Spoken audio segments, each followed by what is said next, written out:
Hi guys, I'm going to sharpen one of my Farriers knives today. Even though I touch them up probably once a week, maybe once a fortnight depending on how busy I've been, eventually they will go completely blunt no matter how much you touch them up, and they will need what I call a proper go to get them back to scratch. So this is how we are going to do it.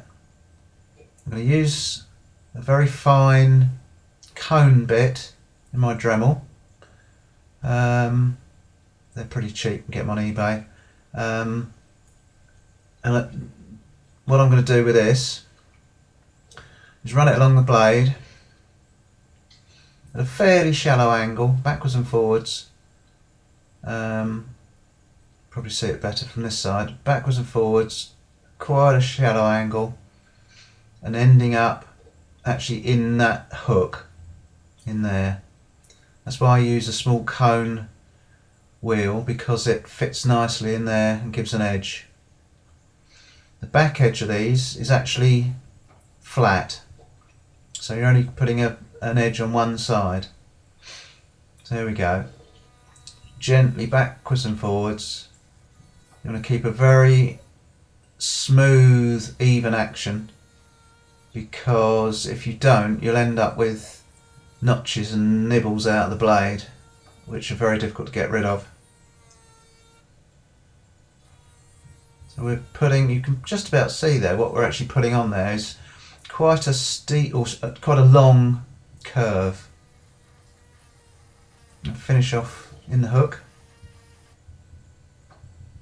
because you're not going to be able to get this on the wheel, so that's actually going to be as it's finished in there. Now, even though it's a very fine wheel, you can see just about that there is quite a few marks horizontally along the blade there. So the next thing we'll do is try and get them out, because that doesn't give a good cutting edge. And this is what I use. It looks like an ordinary grinding wheel, but it's not. It's fibre.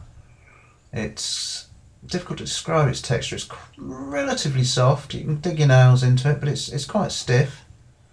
And on steel, you'll get sparks coming off it, so there is obviously some gritting of some sort.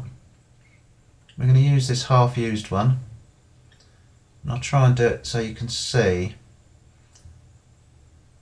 Just run the blade, that edge that we've just formed with the Dremel, gently across the wheel. You don't need too much pressure, because you don't want to heat the blade up. Heat is your enemy. So you want to do just gently, smoothing them off, and then one across the back, because as I said, the back is straight, so you want to keep the back edge parallel across the wheel, and just take off. You end up with a tiny little burr on the back there from working the front, so you just take that off, or you can what they call strop it on a bit of leather, which just takes it off and gives a really fine edge. And see, that's not bad for an everyday tool. In fact, that's much better than it was. Considering this particular knife is the one I use just for basically cleaning out and getting the odd bits and pieces off. I've got an even sharper one for the rest of it. And there you go, ready for work.